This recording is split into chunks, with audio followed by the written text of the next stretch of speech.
আসসালামু আলাইকুম। তো আজকের দিনটা ছিল হচ্ছে রোজার দ্বিতীয় দিন। যদিও আমি হচ্ছে অনেক পরে ভিডিওটা আপলোড করতেছি। তো আমরা রোজার দ্বিতীয় দিনই হচ্ছে পিঠাটা তৈরি করছিলাম। এটা হচ্ছে আমরা শিরিষ পিঠা তৈরি করব। হঠাৎ করে আমরা ভাবি যে শিরিষ পিঠা তৈরি করব। যার কারণে আমরা হচ্ছে ঘরে সিদ্ধ চাল ৩ পট হচ্ছে আমরা এগুলাকে হচ্ছে ভাঙায় নিয়ে আসি। মানে হচ্ছে চালগুলোকে গুঁড়ো করে নিয়ে আসি। তো সিদ্ধ চালগুলা যদি আমরা হচ্ছে বাটতাম শিলবাটায় তাহলে একদম ধবধবে সাদা হতো। বাট এগুলা হচ্ছে গুঁড়ো করে নিয়ে আসাতে এগুলা কালারটাই এমন হয়েছিল আরকি, দেখতে একটু গোল্ডেন কালারের মতো লাগছিল। যে মেয়েলে আমরা হচ্ছে চালগুলো গুঁড়ো করছিলাম সেই মেয়েলে হচ্ছে ডাল গুঁড়ো করছিল, তার আগে ডাল গুঁড়ো করে বেসন তৈরি করছিল, যার কারণে তারপর চাল গুঁড়ো করাতে কালারটা এমন হয়ে গেছিল। যাই হোক, এখানে হচ্ছে আমরা এবার শিরিষ পিঠার জন্য কাইটা করে নেব। তেমন কোনো কিছুই দিতে হয় না, জাস্ট সামান্য লবণ দিতে হয় পরিমাণ মতো, তারপর জাস্ট পানি দিয়ে হচ্ছে কাইটা করে নেব। তো আমরা এই পিঠাকে শিরিষ পিঠা বলে থাকি গ্রামের ভাষায়, বাট শুদ্ধ ভাষায় কী বলে আমি জানি না। ফুল পিঠা যদি বলি, ফুল পিঠা আমরা অন্য একটা পিঠাকে আবার ফুল পিঠা বলে থাকি। তো এটাকে কিন্তু আমরা শিরিষ পিঠাই বলি। আপনারা এই পিঠাকে কোন নামে ছিলেন অবশ্যই কিন্তু কমেন্ট করে জানাবেন। তো এখানে আমার যা হচ্ছে কাইটা করে নিচ্ছিল আর আমি হচ্ছে ভিডিও ক্লিপ নিচ্ছিলাম। তো এখানে হচ্ছে পানি দিয়ে খুবই সুন্দরভাবে একটা ডো করে নিতে হবে বা কাই তৈরি করে নিতে হবে, একদম ভালোভাবে মথে মথে নিতে হবে। তো আমার যা নাকি ওদের বাড়িতে হচ্ছে এভাবে হচ্ছে চাল গুঁড়ো করে নিয়ে এসে দেন হচ্ছে তারা পিঠাটা তৈরি করে। বাট আজকে কাই করার পর হচ্ছিল না। তারপর সে হচ্ছে বুদ্ধি করে তারপর এগুলোকে শিল বাটায় হচ্ছে এক বাটা দিয়েছিল আর কি। দেন তারপরে হচ্ছে পিঠাগুলো হয়েছিল। আপনারা চাইলে হচ্ছে চাল হচ্ছে একদিন ভালোভাবে ভিজিয়ে রেখে তারপর হচ্ছে ব্লেন্ড করে নিতে পারেন। ব্লেন্ড করে নিলেও কিন্তু খুব সুন্দরভাবে শিরিষ পিঠা তৈরি করা যায়। আর শিলবাটায় বাটলে তো কথাই নাই, শিলবাটায় বেটে হচ্ছে এই পিঠাটা তৈরি করলে অনেক অনেক সুন্দর হয়, অনেক ভালো হয়। তো যাই হোক, এখানে মোটামুটি কাইটা হয়ে গেছিল, বাট ও হচ্ছে দেখতেছিল যে হচ্ছিল না পিঠাগুলো। তারপর হচ্ছে এখানে হচ্ছে আমরা রান্নাঘরে আসি, এসে তারপর হচ্ছে একটা বাটা দিছিল, দেন হচ্ছে একটু সফট হয়েছিল, একটু আঠালো হয়েছিল। এই যে দেখুন কাইটা ঠিক এরকম হবে। তারপরে কিন্তু একদম খুব সুন্দরভাবে হচ্ছে আপনার পিঠাগুলা হচ্ছিল। তারপর একটা কাই হচ্ছে আমরা সাদা করছিলাম, আরেকটা কাই হচ্ছে আপনার হলুদ দিয়ে একটু কালার করছিলাম। যেহেতু আমাদের কাছে কোনো ফুড কালার ছিল না বা জর্দার রং ছিল না, সেহেতু আমরা হচ্ছে হলুদ দিয়ে হচ্ছে কালারটা করছিলাম। যেহেতু আমরা হঠাৎ করে প্ল্যান করি যে আমরা পিঠা বানাবো, সেই কারণে কারোকে দিয়েও হচ্ছে রংটা আনা হয়নি। এই কারণে হলুদ দিয়ে হচ্ছে একটু কালার করে তারপর হচ্ছে এখানে বেটে নিচ্ছিল। তো এখানেও হচ্ছে আমার জায়ে কিন্তু বেটে নিচ্ছিল। যাই হোক, তারপর আমরা ২ জনে মিলে হচ্ছে পিঠা তৈরি করছিলাম। আমিও কিন্তু পিঠা তৈরি করতে পারি। তো কলা পাতা আগের থেকেই হচ্ছে কেটে নিয়ে আসছিল, আমার শাশুড়িকে দিয়ে কেটে নিয়ে আসছিলাম। তারপর আমি সুন্দর করে কলা পাতাগুলোকে ধুয়ে তারপর হচ্ছে মুছে নিয়েছিলাম। ধুয়ে নিয়েছি বিকজ এগুলাতে অনেক ময়লা ছিল এই কারণে। তারপর আবার এই যে শিরিষগুলা দিয়ে হচ্ছে পিঠা তৈরি করতেছিলাম, এগুলো একদম ভালোভাবে হচ্ছে সিদ্ধ করে নিয়েছিলাম পানিতে। ভালোভাবে হচ্ছে ৫ মিনিট একদম আপনার ফুটন্ত পানিতে হচ্ছে সিদ্ধ করে নিয়েছিলাম। যার কারণে হচ্ছে এগুলা জীবাণুমুক্ত হয়ে গেছে এবং এগুলো দিয়ে হচ্ছে পিঠাটা তৈরি করতেছিলাম। তো আমরা গ্রামে মূলত হচ্ছে কলা পাতায় পিঠাটা তৈরি করে থাকি। আমি হচ্ছে এক হাত দিয়ে ভিডিও করতেছি আর এক হাত দিয়ে বানাচ্ছি, যার কারণে আমার পিঠাটা এরকম হচ্ছে।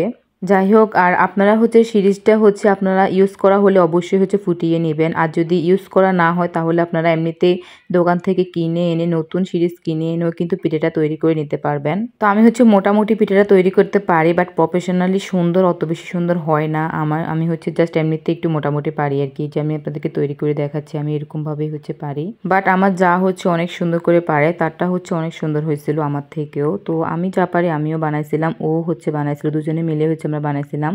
তো গ্রামে ৩ পট চালে আমাদের প্রায় হচ্ছে আপনার ৮০টার মতো হয়েছিল আর কি পিঠা। তো এই তো এভাবে হচ্ছে ভালোভাবে ঢুকিয়ে নিতে হবে, তারপর হচ্ছে সুন্দর করে বানিয়ে নিতে হবে। তো আমি হচ্ছে প্রথমে ভিতরে উপরে হচ্ছে দিছিলাম, হলুদ কালার দিছিলাম, দেন হচ্ছে ভিতরে হচ্ছে সাদাটা দিয়ে দিচ্ছি। তো এই যে দেখুন একদম এলোধারাফি হয়ে যাচ্ছে, বিকজ আমি হচ্ছে এক হাতে হচ্ছে মোবাইলটা ধরছি, এক হাতে হচ্ছে ভিডিও করতেছি এই কারণে। তো এই যে দেখুন আপনার মেহের হচ্ছে স্কুল থেকে আসছে, ও হচ্ছে স্কুলে গিয়েছিল যার কারণে ও দেখেনি। ও এসে বলতেছে ওয়াও এত সুন্দর পিঠা। মেহার বলতেছিল যে আমিও বানাবো আমিও বানাবো। তো আমি বললাম যে তুমি ড্রেস চেঞ্জ করে আসো তারপর বানাবা। তো আপনার মেহার হচ্ছে এখনো ভালোভাবে ড্রেস চেঞ্জ করতে পারে না পুরোপুরি, তো যার কারণে পরে আমি গিয়ে হচ্ছে ওকে ড্রেসটা চেঞ্জ করে দিয়েছিলাম। তো আমরা মোটামুটি কয়েকটা কিন্তু তার আগেই তৈরি করে নিয়েছিলাম। তো আপনার মেহার বলতেছে এগুলা কিভাবে বানাইছেন, এগুলা কোত্থেকে আসছে, কিভাবে পারছেন, মানে ও হচ্ছে অনেক অনেক কোশ্চেন করতেছিল আমাকে। তারপরে এই তো আমি হচ্ছে উঠে গিয়ে আপনার মেয়েরকে হচ্ছে ড্রেস চেঞ্জ করে নিয়ে আসলাম। এই যে দেখুন ও হচ্ছে আবার পিঠা বানাবে। বাট ও হচ্ছে পারে না। ও হচ্ছে দুষ্টুমি করতে আসছে আরকি। তো এই তো যাই হোক আপনার মেয়ে হচ্ছে দুষ্টুমি করতেছিল আর আমরা হচ্ছে এদিক দিয়ে হচ্ছে বানাই ফেলছিলাম আরকি পিঠাগুলা। এই যে দেখুন আমার যা হচ্ছে পিঠা বানাচ্ছে। ওর পিঠাগুলা হচ্ছে সবগুলাই হচ্ছে সুন্দর হয়েছিল। এই যে দেখুন। তো এই সিরিজ পিঠাগুলা কিন্তু তৈরি করতে অনেক বেশি কষ্ট আর খেতে কিন্তু অনেক বেশি মজা। এই যে দেখুন এখানে হচ্ছে সবগুলা পিঠা তৈরি করা শেষ। এই যে কটা দেখতেছেন এই কটা পিঠাই কিন্তু হয়েছিল। তো মাসাল্লাহ ৩ পট চাল দিয়ে হচ্ছে এখানে ৮৬টা পিঠা হয়েছিল। বাট রোদে দেওয়ার পর আপনার মায়ের হচ্ছে কাঁচাই খেয়ে ফেলছিল ৫-৬টা, যার কারণে ৮০টা হয়েছিল আরকি। যাই হোক এই কয়টা পিঠা বানাইতেও কিন্তু অনেক অনেক বেশি সময় লাগছিল আমাদের। তো এবার হচ্ছে এগুলোকে ভাপ দিতে হবে। এগুলো ১ম এ হচ্ছে পিঠাগুলো আমরা বানাইছিলাম। এবার হচ্ছে ভাপ দিতে হবে, দেন শুকাতে হবে। তারপর হচ্ছে এগুলা খাওয়া যাবে। তো আসলে অনেক অনেক কষ্ট এগুলা। তো পানিটাতে ভাপ চলে আসলে তারপরে হচ্ছে পিঠাগুলো দেওয়া হবে। এরকম একটা ঝাঁকা হচ্ছে উপর দিয়ে পিঠাগুলো রেখে তারপর হচ্ছে ঢাকনা দিয়ে দেওয়া হবে। দেন হচ্ছে আপনার পিঠাগুলোকে ভাপ দেওয়া হয়ে যাবে। মানে পিঠাগুলো হচ্ছে একটু সিদ্ধ হয়ে যাবে। তারপর হচ্ছে এগুলোকে রোদে দেওয়া হবে। তো আমরা হচ্ছে গ্রামের বাসায় ঝাঁকা বা হাজি বলে থাকি এই আরকি। তো যাই হোক এই যে দেখুন এখানে হচ্ছে পিঠাগুলো ভাপ দেওয়া হয়ে গেছে। এবার হচ্ছে এগুলাকে হচ্ছে নামিয়ে ফেলা হবে। এই তো নামিয়ে ফেলে সাথে সাথে হচ্ছে এগুলাকে হচ্ছে সাজিয়ে ফেলা হবে। মানে হচ্ছে ভাঁজে ভাঁজে রেখে দেওয়া হবে। না হয় কিন্তু এগুলা আরো বেশি সিদ্ধ হয়ে ভেঙে যেতে পারে। যার কারণে এগুলাকে হচ্ছে এভাবে হচ্ছে ভাঁজে ভাঁজে রেখে দিতে হবে। তারপর এগুলাকে শুকাতে দিতে হবে। তো মাসালা এগুলাকে ভাপ দেওয়ার পর অনেক বেশি সুন্দর লাগছিল দেখতে, যে দেখুন খুবই সুন্দর লাগছিল। ১ম বার এইগুলা হচ্ছে ভাপ দেওয়া হয়েছিল, এগুলা সাজিয়ে নেওয়া হয়েছে। বাকিগুলা হচ্ছে আবারও ভাপে দেওয়া হয়েছে। একে, একে সবগুলাই হচ্ছে ভাপ দেওয়া হয়ে যাবে। তো এই যে দেখুন এখানে ভাপ দেওয়া শেষ। এখানে হচ্ছে এগুলা রোদে দেওয়া হইছে। আর আপনার মেহের হচ্ছে এগুলা খাচ্ছে আর ঘাটাঘাটি করতেছে। ছোটবেলায় এরকম আমার আম্মু যখন এগুলা বানায় রোদে দিত, বা চিটকি পিঠা বলতাম আমরা আরেকটা পিঠাকে, ওইটা যখন রোদে দিত আমরা হচ্ছে খেয়ে ফেলতাম। এখন হচ্ছে আপনার মেয়ের খেয়ে ফেলতেছে। ওকে বললাম যে হা করে দেখাও, হচ্ছে দেখাচ্ছিল। তো আমরাও হচ্ছে এরকম খাইছিলাম ছোটবেলায়। দেন এখন হচ্ছে আর খাই না। এখন তো আমরা রোজায় রাখি।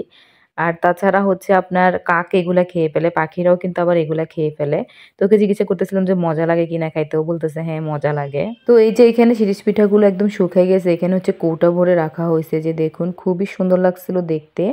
তো এগুলা হচ্ছে আপনার থাকবে আরকি ২-৩ মাস হচ্ছে থাকে। তার থেকেও বেশিও হয়তো থাকে, আমি জানি না। আমার আম্মু বলতে পারবে জিজ্ঞাসা করলে।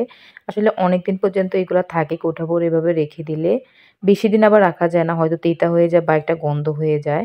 বাট ২-৩ মাস অনায়াসে মেবি রাখা যায়ই। যাই হোক এখান থেকে আমরা হচ্ছে আরো ভেজে খাইছিলাম কয়েকটা। তো ভেজে খাইছি, ওইটা ক্লিপ নেওয়া হয়নি। আমরা হচ্ছে কালকে মেবি খাইছিলাম আরকি।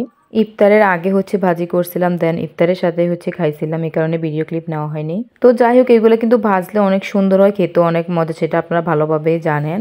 তো এই তো ভিডিওটা এই পর্যন্তই। আপনারা অবশ্যই সুস্থ সুন্দর থাকবেন। আর ভিডিওটি শেষ পর্যন্ত দেখার জন্য আপনাদেরকে অনেক অনেক ধন্যবাদ। আল্লাহ হাফেজ।